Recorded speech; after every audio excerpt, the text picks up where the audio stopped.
Shivering Timbers is one of the world's most recognizable wooden roller coasters, opening back in 1998 at Michigan's Adventure. The ride can be identified by its huge towering Airtime hills that run parallel to the parking tolls. It's the first thing you see when you drive up to Michigan's Adventure, and to this day is the fourth longest wooden roller coaster in the entire world. 5,383 feet long. This thing is a beast, and for years was one of my top bucket list roller coasters. Because of Michigan's Adventure's somewhat hard to get to location, it was a park I never got to until 2021 when, unfortunately, I just so happened to catch the park during a period of time when Shivering Timbers was closed, and that was devastating. This was easily the largest roller coaster in the United States that I had yet to ride, and it wouldn't be until summer 2025 when I would finally get a second chance. And at this point in time, I'm pleased to say that I have ridden Shivering Timbers a total of 8 times. I tried out a variety of different seats, including the front and back rows. In this video, I'm going to be doing my best to describe the ride experience to you, discuss each of those key moments, and also take a look at how this ride could be improved in the future. Because reviewing a wooden roller coaster is inherently tough, because this is like a living, breathing creation. Wood is not the same as steel. Michigan's Adventure, like every park that has a wooden roller coaster, is performing maintenance and upkeep on the attraction, retracking certain areas, fixing imperfections, or maybe even the opposite, letting certain sections go. And as a result, maybe you experience that ride during a rougher time of year. Bottom line, your ride experience will vary, and so this review is going to be based off of my experiences during the 2025 season. But regardless of what time of year you experience Shivering Timbers, a few things are never going to change. This ride stands at an impressive 122 feet tall, making it the tallest attraction at Michigan's Adventure, which I feel like that's not too often that you can actually say that, where a wooden coaster is the tallest ride there. That's absolutely the case here. Yes, Shivering Timbers is even taller than the Vekoma SLC in the back of the park. This thing hits a top speed of 57 miles per hour, which generally speaking is pretty fast for a wooden roller coaster. And one of the amazing things about Shivering Timbers is how it carries that speed. This ride seemingly never lets up. And that is, in my opinion, one of the most important traits for any roller coaster, period. You don't want to feel like there's any dead space. And Shivering Timbers is action-packed from start to finish. As you board the attraction, you're going to climb in your 24-passenger PTC train, just 2 bench cars, 2 trains, a green and blue train. Based off of what I heard from the ride operators, as of 2025, the green train was running smoother than the blue train, but I did get to ride in both, and honestly, I'm not sure I noticed a big difference, but I'm sure to a local who's a seasoned rider of Shivering Timbers year after year, that might become more apparent. From the station, you'll take a left-handed turn and begin your long ascent up to the top, giving you plenty of time to take in the surrounding area, look out at all the cars coming in to your right, and we're going to begin with a not super exciting first drop. The ride absolutely gets better. We're only looking at a 53-degree angle here. It's kind of like a ramp, but that being said, somehow, you still get good airtime in the back. It kind of yanks you over. It's got a little bit of whip to it. I absolutely recommend trying out this coaster in multiple rows, because that's really where you'll notice some big differences in the ride experience. Like, for me, the drop did not do a whole lot when you sit towards the front. Luckily, it gets to be decently forceful at the bottom of this drop, and that's when the RMC 208 track kicks in. This is a more permanent solution that Rocky Mountain Construction has developed for maintaining wooden roller coasters. The idea is that you can keep the same track profile, run the exact same trains, but now you don't need to replace those wood stacks year after year. The downside is you are losing some of that wood coaster flavor, and it is noticeable when you transition from that wood to steel. That being said, I am glad that Michigan's Adventure is being proactive and trying to preserve this ride for the long term. From what I understand, Shivering Timbers had some really bad potholes in those first couple hills, and now they're completely gone because of that 208 track. And maybe one unexpected upside from it is the ride is running really fast. I spoke to other local enthusiasts who were there that day who are very experienced with Shivering Timbers, and they were saying that the ride in general is running really well. And to an extent, I agree with that. But maybe an unexpected downside from the ride running really fast is that it's taking a toll on some other sections of track. From what I gathered, the return trip has always had some really rough spots, but this year, it felt bad. But I'm getting ahead of myself. The RMC 208 track can be found on the first and second hills of Shivering Timbers. It's a smooth entry into the transition, but I'll say that it's kind of rough coming out of it. Like you feel jackhammering on the bottom of the second drop after the 208 track. Now to break up the big camelback hills, Shivering Timbers throws in a bit of a speed hill as that third big moment. It's still decently high off the ground, but it's profiled lower to the ground, so it gives a different sensation than what you get with those first two hills. Now following hill number 3, we have our last big camelback. I'll note that the ascent up into this hill is definitely one of the rougher parts of the ride. I'd love to see them work on that in the future. I enjoyed this hill, but honestly, every moment on Shivering Timbers sends you up out of your seat. It's all floater air, for the most part.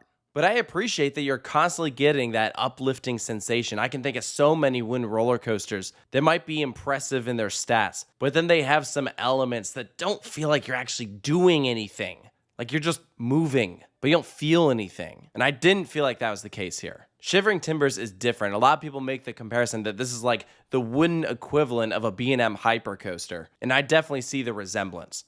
So from this camelback, we'll travel into another hill that's kind of profiled in a way like a speed hill. You don't drop all the way to the ground because you're then rising immediately back up into your turnaround. So almost like a double up. And this is one of the two key moments on Shivering Timbers where you experience lateral forces. And I'm not gonna lie, it was brutal. This section track needs some serious work. I was getting a lot of side-to-side bashing, and it did not make the experience pleasant, especially the faster it went later on in the day. It just seemed to get worse. But this is what would normally take you into a mid-course brake run, except Shivering Timbers doesn't actually have any brakes here. It's just a straight section of track, go figure. And this drop from the flat section is banked slightly to the left, so you actually do get a little bit of laterals there as you're dropping down. We have, ironically, another piece of straight track here, but this is right in between Airtime hills. This next hill, while giving Airtime, was also a particularly rough part of Shivering Timbers, and it's what takes you into a double up. These elements can be so strong when done right, and for the most part, I enjoyed this one, though I will say the transition between those two hills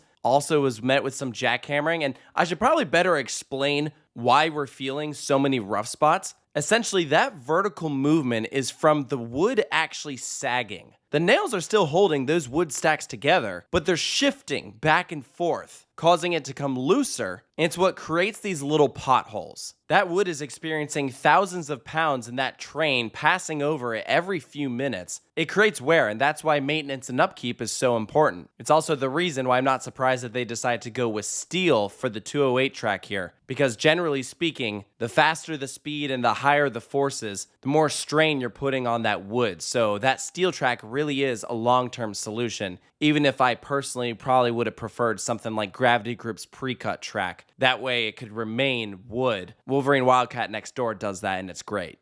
From that double up, we drop down into what is a true speed hill this time, like actually a speed hill. And no matter where I sat, front row, back row, wheel seat, this speed hill was glass smooth. Only one of two parts of the ride that I would say is glass smooth, the other one being the helix at the very end, and that's because they're redone by GCI. That smooth speed hill actually used to be a bit of a trick track, and GCI redid it into a bunny hill, and it runs so well. So from the speed hill, you rise up through the structure and then drop into this triangular hill that doesn't make a whole lot of sense. Like, this is about as much of a ramp as you can get. And the valleys on either side are particularly bad. I would love to see them redo this section next, but not as much as the two hills that follow. This next Airtime hill has the single worst spot on the entire ride. I let out an audible gasp. It felt like a car crash, guys. Like something is not right there. Maybe the worst pothole I've ever felt on a wind roller coaster. The jackhammering is alarming, and it absolutely took away from the experience. I could not enjoy that moment or the next hill that follows that runs directly parallel to the first drop.